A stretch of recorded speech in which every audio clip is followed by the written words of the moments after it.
Salut tout le monde, alors aujourd'hui je vous propose un nouveau format sur DC FootX, un véritable reportage parce que le Fastcam c'est sympa mais à un moment donné il faut quand même aller un petit peu sur le terrain. Aujourd'hui on va se rendre à Laval où Anthony Scaramodino, défenseur du Stade Lavallois, va nous accueillir. On va le suivre pendant 24 heures pour en savoir un petit peu plus sur le quotidien des footballeurs. Parce que la vie des footballeurs ça ne se résume pas uniquement au match du week-end, on va voir tous les efforts qu'ils doivent fournir au quotidien justement pour pouvoir être performant chaque semaine. Si ce reportage te plaît, avant de partir de cette vidéo, pense à mettre un petit pouce bleu et à t'abonner évidemment pour suivre les prochaines vidéos de la chaîne. Allez, c'est parti!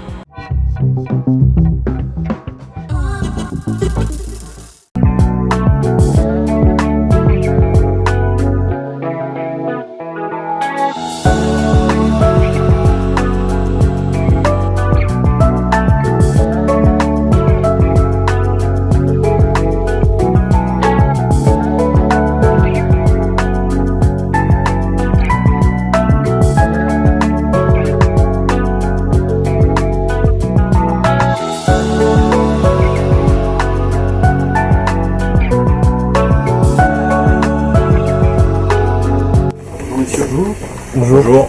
Bonjour, le président du club. Ah! Ça va quoi? Et toi? Tranquille? Ouais, ça va? Ça va. T'es bien avec son vélo? Ah ouais. Échauffement, combien de temps? 10 minutes. Ouais. Ouais. Après t'enchaînes avec quoi? Travail de prévention Ouais. pour les chevilles, donc travail de proprioception sur les galettes. Proprioception, vas-y explique.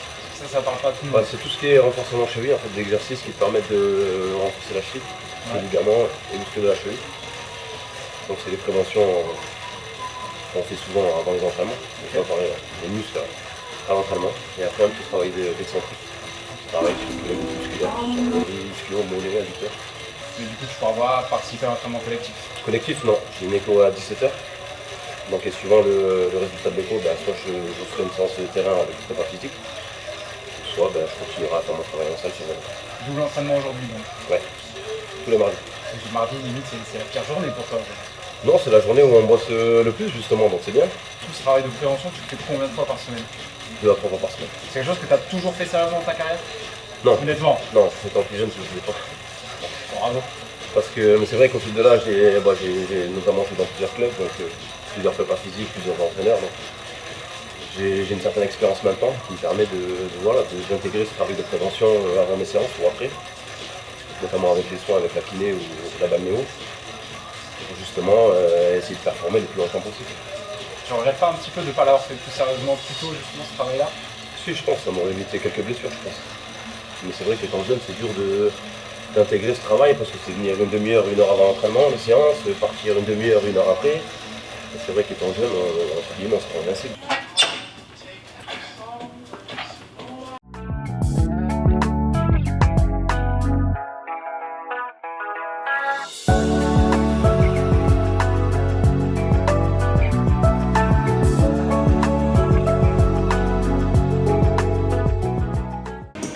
Travail de prévention terminé. Ok. Travail d'excentrique, proprioception pour les chevilles. Maintenant on va aller s'amuser un peu, si on démarre. On développe un peu.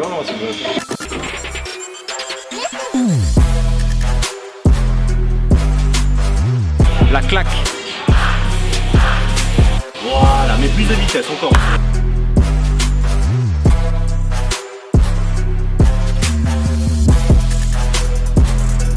Et là le bon essai.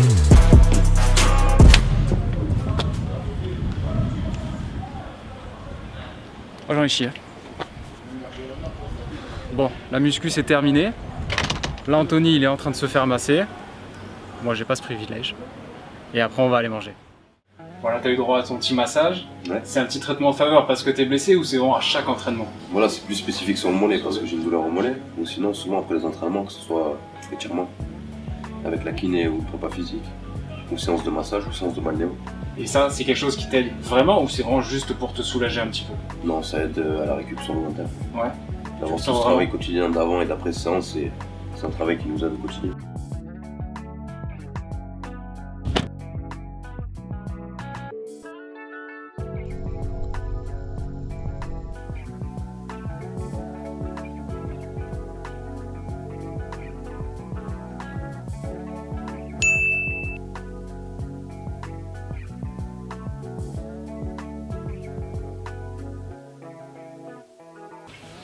Et du coup, alors l'alimentation, c'est un truc auquel tu fais vraiment attention tous les jours? T'as un programme? Programme établi, non. Faire attention, oui. Mais non, j'ai pas de programme établi. Parce qu'on ne fonctionne pas à la balle avec un diététicien. Il faut nous établir un programme sur chaque jour, les repas du petit déjeuner, dîner.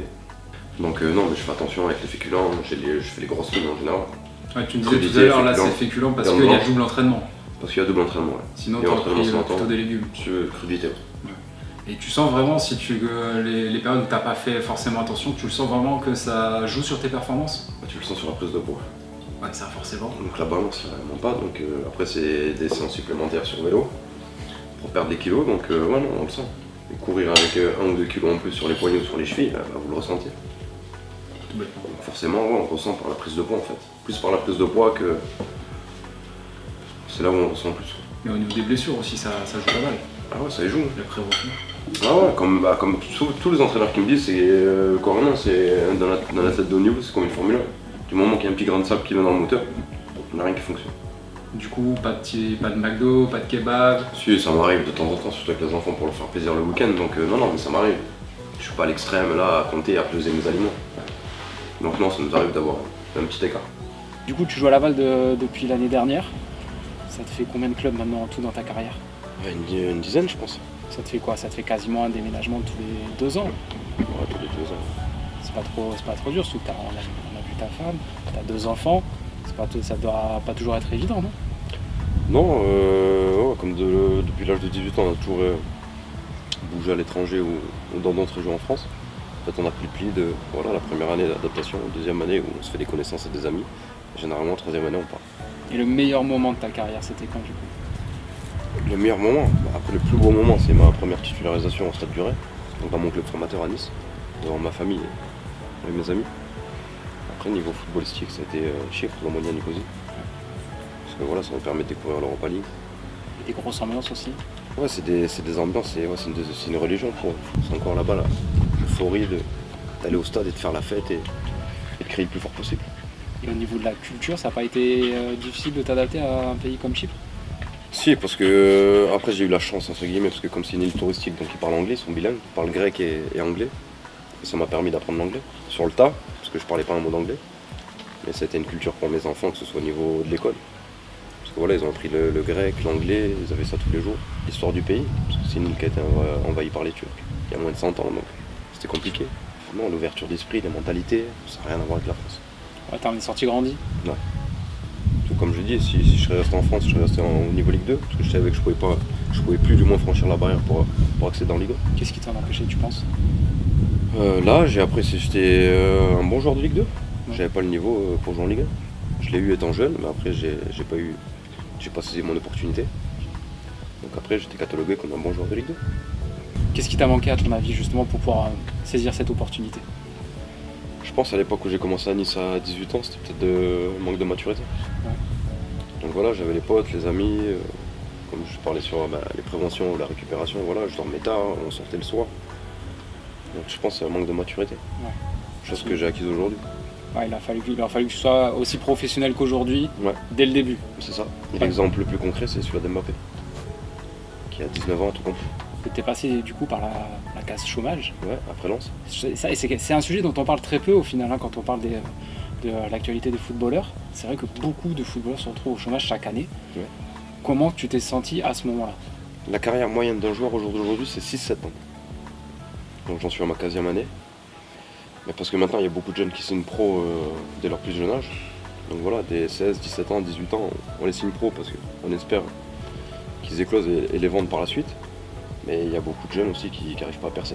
Donc ils se retrouvent à 23 ans en fin de contrat au chômage.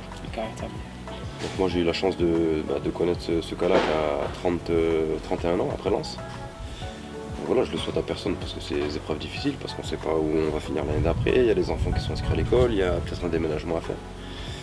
Mais l'UNFP est là pour justement nous encadrer, nous permettre de nous entraîner avec un staff aussi qui est à la recherche d'un club. Donc moi quand j'y étais, c'était Gislain Printemps et Aziz Benaska. D'un point de vue plus personnel, psychologiquement, est-ce que ça a été la période la plus dure de ta carrière? Finalement non, je pense pas. Parce que justement je l'ai vécu qu'à 31 ans, donc je l'aurais vécu à 22, 23 ans, ouais là je me serais posé beaucoup de questions. Savoir si je dois reprendre mes études, parce qu'après 23 ans quand même, il y a encore une vie, même si footballeur, ça a juste 35 ans, il reste encore une vie derrière. Bien sûr. À 23 ans, c'est plus compliqué, il n'y a pas d'expérience ni dans le football, ni dans un métier d'avenir. Généralement, les études, on les a arrêtées avant, justement, pour se consacrer au football. Donc de le vivre à 31 ans, justement, j'ai eu ce recul par rapport à... Voilà, c'est peut-être un dernier contrat où j'en ai assez profité, mais je me sentais capable toujours d'être performant sur le terrain. Est-ce que tu as eu des vrais moments de doute du coup dans ta carrière? Psychologiquement, vraiment, ça a été dur pour toi? Ouais, sur mon prêt en Angleterre. Gillingham? Gillingham, ouais, FC, donc c'était un prêt par Nice. Donc j'avais 19 ans, j'avais pas encore les enfants, mais j'étais déjà avec mon épouse. Donc ouais, j'ai signé là-bas un prêt d'1 an. J'avais signé une résiliation de contrat avec Nice pour une mutation professionnelle à l'étranger. Donc j'appartenais plus à Nice pendant 1 an, mais il me reste encore 2 ans professionnel après avec Nice. Mais sauf que là-bas, je suis parti avec un agent scrupuleux qui m'a fait signer un contrat que si je jouais pas pour l'équipe première, j'étais pas payé. Donc moi à l'époque, je vérifiais pas mes contrats entre guillemets. Voilà, c'est des erreurs, c'est des expériences qui m'ont fait qu'aujourd'hui, j'ai beaucoup plus de recul. Tu travailles toujours avec un agent aujourd'hui? Un agent, oui. Ah, parce que des fois, certains font le choix de ne plus travailler avec des agents après des histoires comme celle-là. J'ai pas un mandat attitré avec un agent, mais maintenant, je suis passé par de nombreux clubs, donc j'ai de certaines connaissances. Donc ouais, je travaille avec des agents. Je suis pas mandaté par un agent, et j'ai des relations avec des agents. Et après cette histoire justement à Gillingham, t'as pas eu peur de refaire confiance à un autre agent? Non, parce que ça m'a servi de... Non, parce que là, justement, je vérifie tous mes contrats. Que ce soit agent ou contre-club. Donc je relisais mes contrats, je les faisais lire par mes parents, ma femme, voilà, par des avocats aussi. Donc ça m'a servi d'expérience. Le déjeuner, c'est fait. La sieste, il n'y a pas le temps. On retourne direct au centre d'entraînement.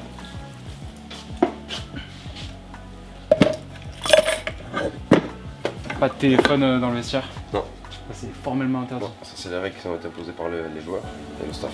Le vestiaire, c'est le temple, faut respecter. Laisser les téléphones et le portefeuille, mais surtout les téléphones dans ces boîtes, dans ces casiers.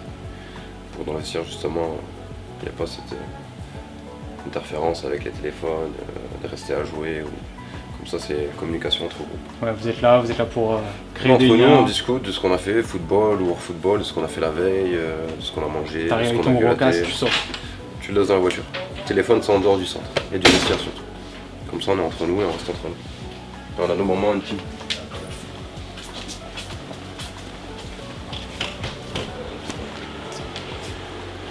Mon casier, la place, rituel, avec les photos de tous les joueurs.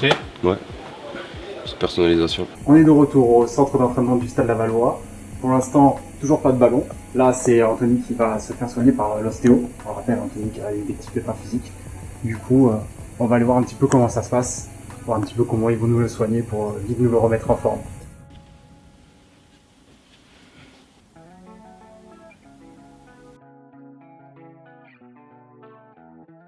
Ouais, donc là, 16h30 bientôt, on va aller chercher les enfants à l'école. Finissent à 16h30.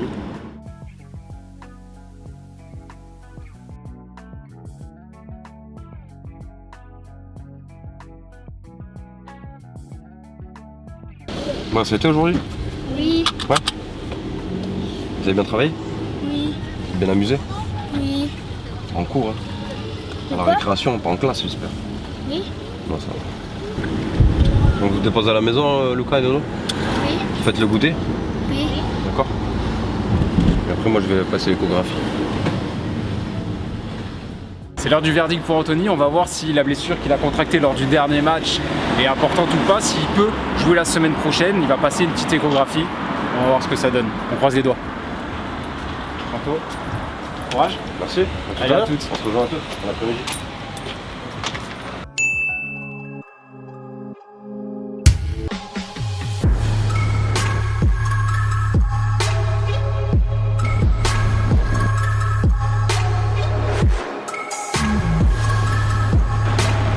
Alors, le temps qu'Anthony fasse son échographie, j'en ai profité pour visiter un petit peu la ville de Laval. Franchement, je connaissais pas du tout. C'était super mignon. Vraiment, ça a l'air super agréable comme ville pour vivre, vraiment. Les gens sont super sympas en plus. Maintenant, la balade est terminée. On va de nouveau rejoindre Anthony en espérant une bonne nouvelle pour lui.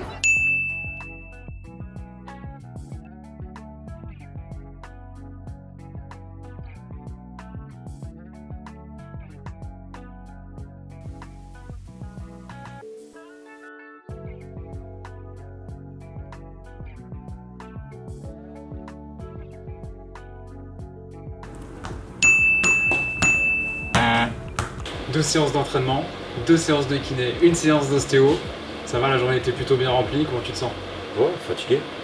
Il est 20h, on rentre à la maison, après une bonne journée comme ça, on sent bien. C'est la bonne fatigue. T'en fais souvent des journées aussi remplies comme ça? Aussi rempli, non. Généralement, on s'entraîne 10 fois par jour, mais quand c'est 2 fois par jour, c'est des journées, c'est chargé. Qui plus est, quand on est blessé en plus, ça va être encore. Ouais, faut revenir plus tôt, partir après, justement, pour essayer de faire un maximum pour revenir le plus rapidement possible. Bon. T'as bien mérité de te reposer, qu'est-ce que tu nous proposes Merci. maintenant? Soirée Ligue des Champions, hein. Ah, Oblige, hein. voilà. Donc je vais vous ramener dans un petit endroit sympa. Tu verras, c'est une surprise. Allez, j'ai hâte de voir ça.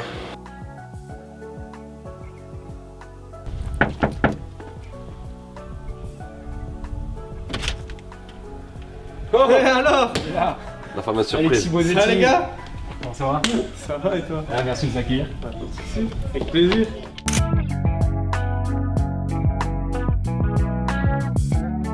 Ça y est, le reportage est terminé. J'espère que ce nouveau format vous aura plu, à mi-chemin entre le reportage et le vlog. Anthony, merci encore. Merci à vous d'être venu.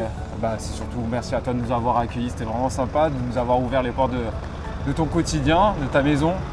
Tu as une famille super en plus. Merci. Vraiment, je pense qu'on en a pas mal appris vraiment sur le quotidien d'un footballeur. Le fait que tu sois blessé, bon, c'est malheureux pour toi, mais ça nous montre aussi un petit peu vraiment ce qui peut vous arriver quotidiennement et ce qui peut être vraiment compliqué pour vous. Donc je pense que c'était vraiment très intéressant à suivre. Merci à vous. Bon Merci retour à sur toi. Paris et à la prochaine. À la prochaine. À avec bientôt. plaisir. Ciao.